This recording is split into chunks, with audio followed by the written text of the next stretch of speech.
سلام. قهرمان امروزه برنامه مهمان آزادی آوازخوان افغانستانی مقیم امریکا رمشا شفو است. رمشا 29 سال دارد و در لس آنجلس که خانه او آنجا است حالا تحولات اخیر افغانستان را پیگیری میکند.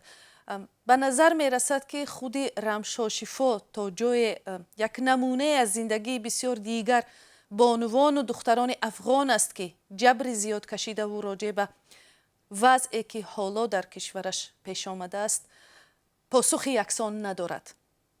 سلام رمشای عزیز، خوش آمدید به برنامه‌های رادیوی آزادی و می‌خواهم صحبت را واقعا هم از داستان زندگی شما شروع کنیم که واقعا هم بسیار تکان دهنده است. می‌دانم که شما آزاده قندهار هستید و در 2 سالگیتان والدانتان را طالبان برای همکاری با سازمان ملل متحد کشتند. بعد چی شد؟ بله. خب سلام به همه هموطنای عزیز ما، به تاجیکای عزیز و دوست داشتنی ما. خیلی ممنون که از من دعوت کردین. بله خب نه تنها من بلکه خیلی از افغانای ما در این جریان 40 سال آخر که در افغانستان به دنیا آمدن خیلی داستانای تکان دهنده دارن و من هم در شهر قندهار به دنیا آمدیم و خیلی سختی ها رو پشت سر گذراندیم. بعدش خب 14 سالم بود که موفق شدم آمدم به امریکا.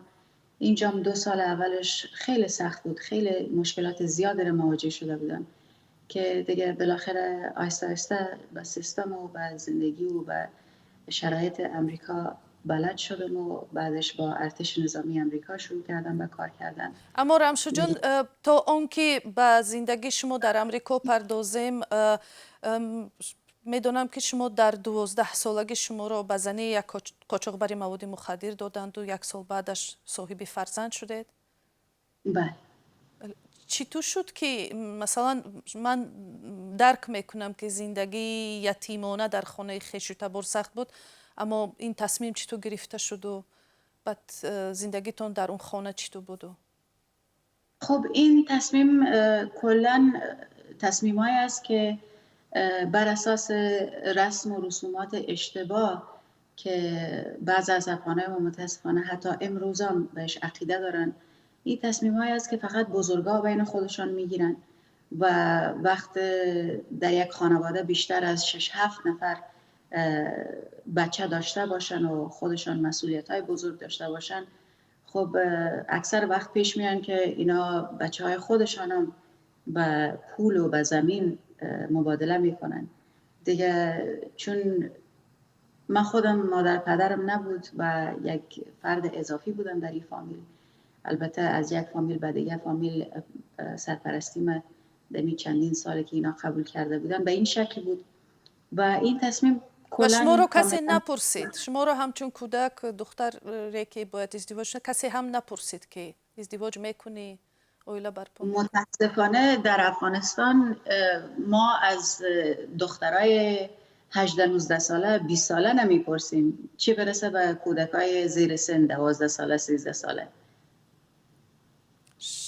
بعد من شنیدم که بسیار زندگی سخت. شما زنی سیوم بودید، درست است؟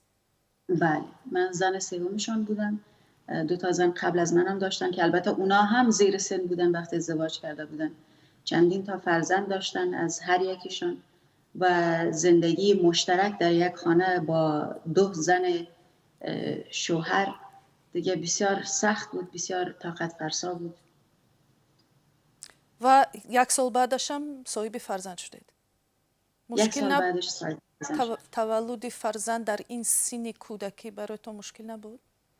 بله خب میتونم بگم که از روز محشر و قیامت هم مشکل تر بود. من در جریان نوشتن زندگی نامه من هستم. باید در ایران به نظرم باید نشر شود این کتاب. بله اولین نشرش در ایران میشه انشالله و خیلی جزئیات و خیلی بحثای حساس و باریکی که تا امروز بارش صحبت نکردم در سوشال میدیا میگذارم که علاقمندای من از روی کتاب من بیشتر از زندگی شخصی من بدانن.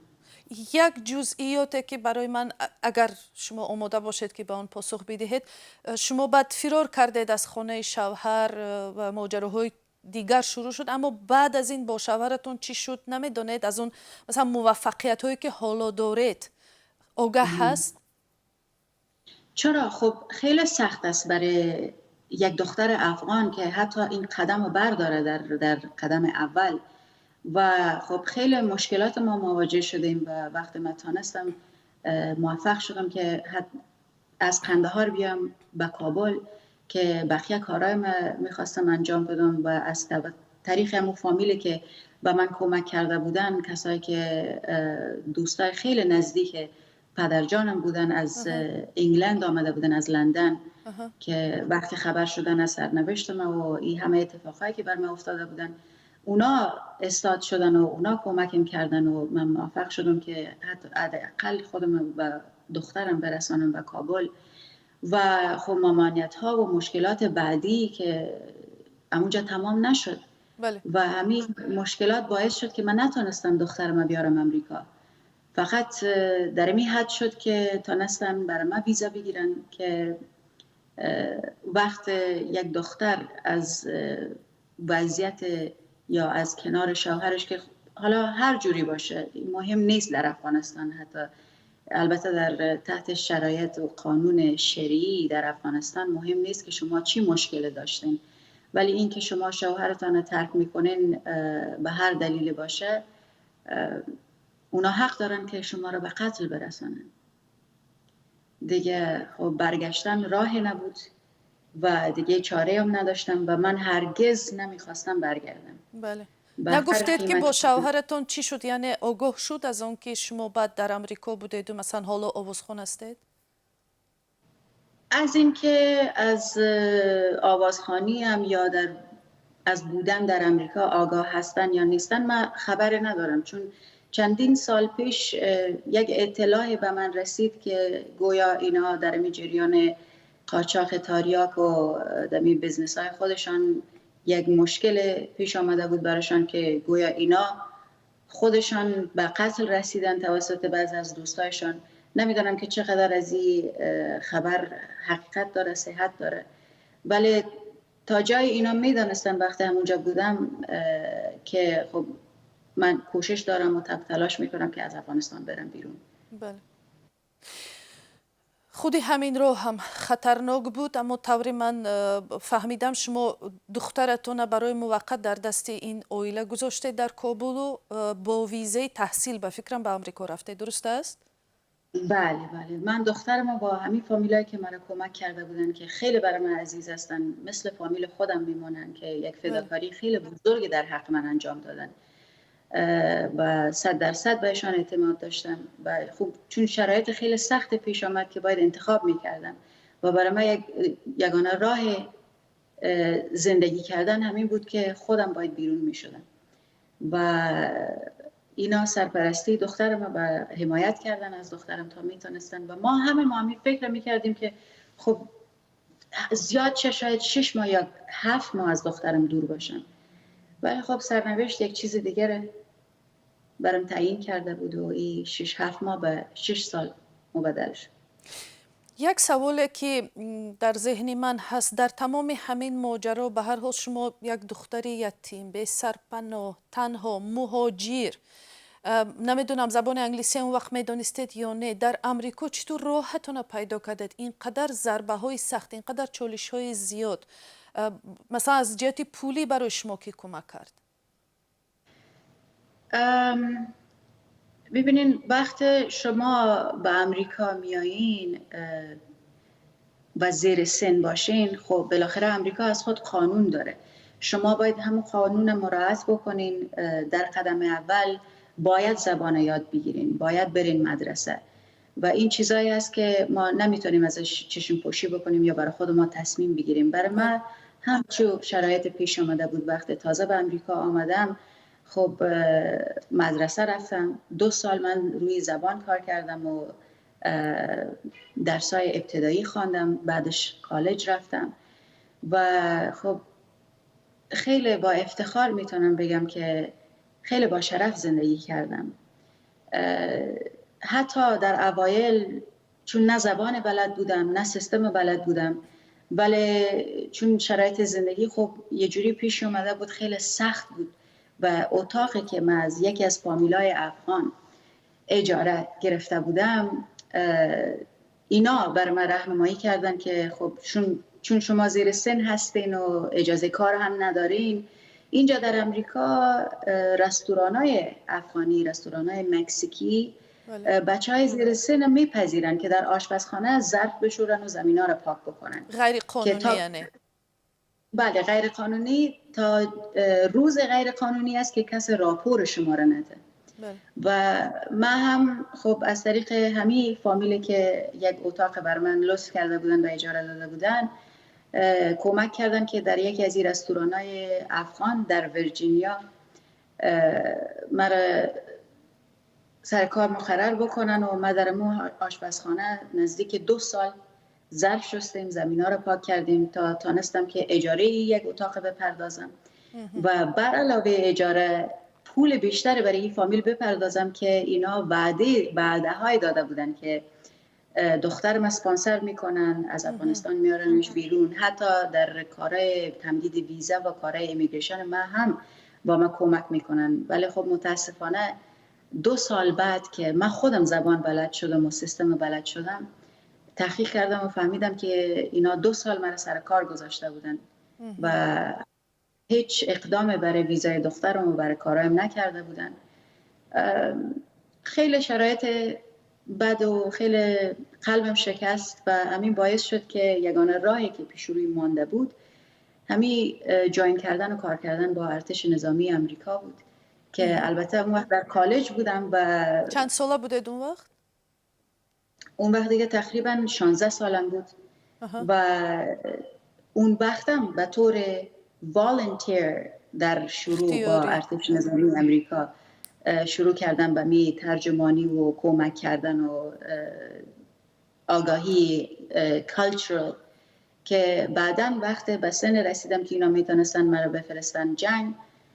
خب اونم خب انتخاب خودم نبود دیگه. اون وقت قرارداد بستیم و اون وقت به طور رسمی و به طور قانونی که میتونستم پول در بیارم از ترجمانی، اون وقت من تازه مقرر شدم و در قدم اول فرستادن مرا افغانستان. یعنی در ارتش اول به حیث اختیاری به کار استخدام شدید، بعد از آن به کار ترجمانی زبان پشتو شما را به کار قبول کردند؟ بله چون در همون سالها وقت تازه به کالج رفته بودم، همین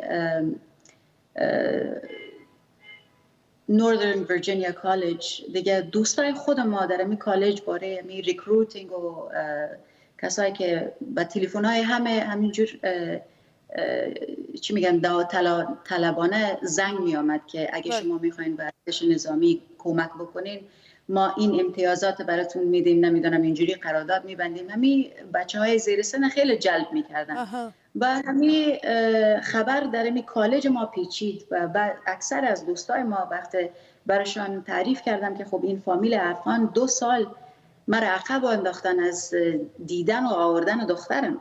بله.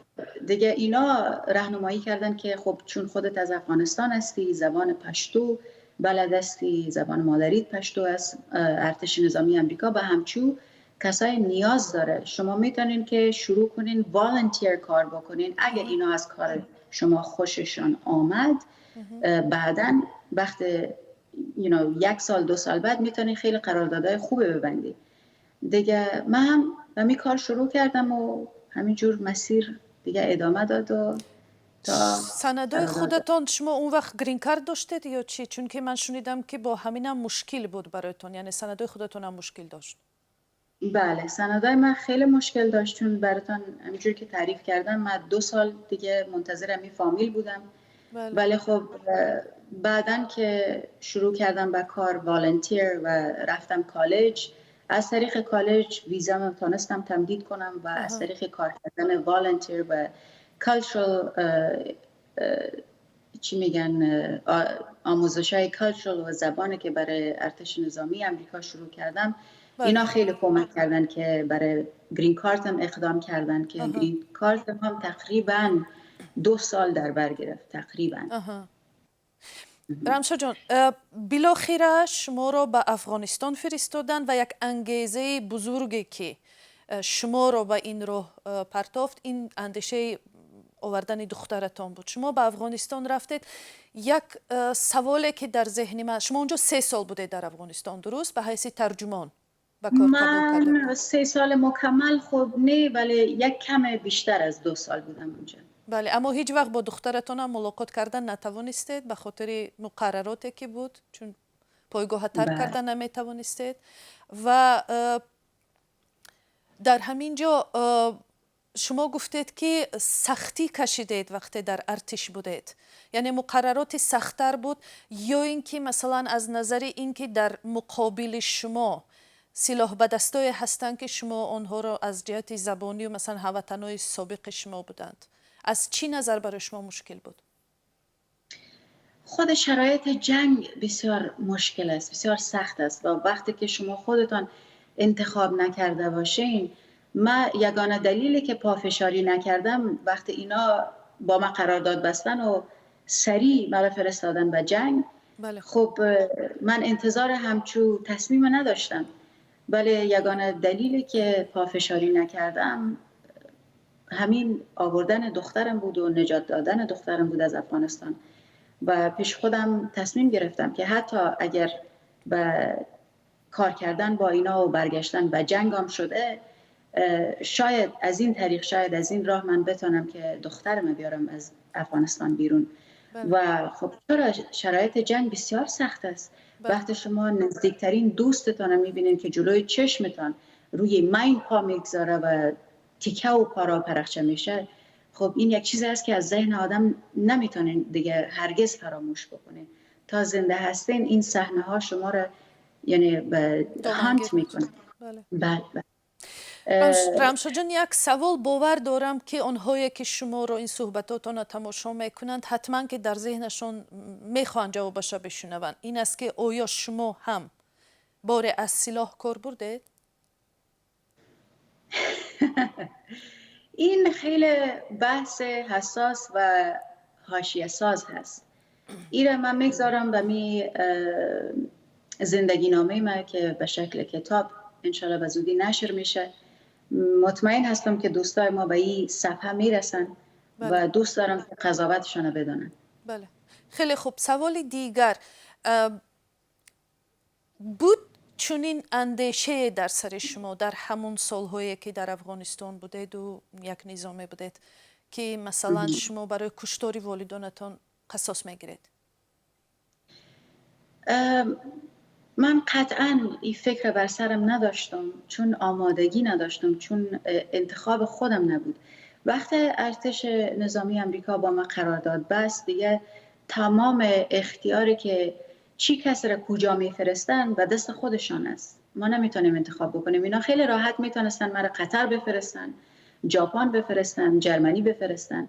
ولی خب پیش آمد که اینا مرا باید به قندهار میفرستادن، به جنگ میفرستادن، چون من زبان مادریم پشتو است و قبل از اینکه مرا به جنگ بفرستن من والنتیر براشون کار کرده بودم. دیگه دست خودم نبود و من هرگز قصد انتقام از برای قتل مادر پدرم به این فکر نرفته بودم افغانستان. یعنی تو یگانه دلیل آوردن دخترم بود. بله. که پافشاری نکردم. در یک صحبتتان شما گفتید که در جریان اینتروگیشن یا بازپرسی گمانبران در گوانتانامو، در زندان گوانتانامو هم کار کردید. من درک میکنم که بعضی مثلا قراردادهای شما امضا میکنید که حق ندارید سر را فاش کنید، اما اگر اجازه باشد به همین سوال پاسخ بدید که آیا در گوانتانامو زندانی های تاجیکانی تاجیکستانی را هم دیدید؟ این هم خیلی بحث حساس و حاشیه ساز است، ولی اینقدر میتونم بگم که زندانی هایی را که ما اینتروگیت کردیم، چی در گوانتانامو بی بوده، چی در زندان های بگرام بوده، در قندهار و در هلمند بوده، اکثرشان با ما به زبان پشتو صحبت کردن. اقوام دیگه هم بودن، چرا؟ ولی خب اکثرشان پشتو زبان بودن. نمیتونم بگم که همشان پشتون بودن، ولی با زبان پشتو با ما صحبت میکردن. خیلی خوب. حالا وضع در افغانستان جدا دیگر شده است. مثلا اخیراً پرزیدنت تاجیکستان امامعلی رحمان گفته است که خواستار دیدن یک حکومت فراگیر از نمایندگان گروه‌های مختلف جامعه افغانستان است در حکومت. شما با این اندیشه راضی هستید و یا دیدی شما از حکومت افغانستان چی است؟ متاسفانه در این 40 سال آخر ما از مردم افغانستان، از حکومت‌های افغانستان و جز از بی‌عدالتی، خیانت، دزدی و فرار و جنایت‌ها دیگه هیچ چیز را ندیدن. حالا با این وضعیتی که هست، مقام زنها و دخترها را شما در افغانستان چگونه پیش بینی میکنید؟ خب با آمدن طالبا فعالیت‌های زنها، فعالیت‌های هنری، فعالیت‌های ورزشی، فعالیت‌های اجتماعی به طور کلی از بین رفته و من شخصا نمیدانم که آیا زنای افغان تحت حکومت طالبا آینده هم خواد داشتن، چون تحت حکومت طالبا زنا باید به مو روال مفکوری پوسیده طالبا که فقط باید خانه نشینی کنن و بچه داری بکنن و بچه به دنیا بیارن.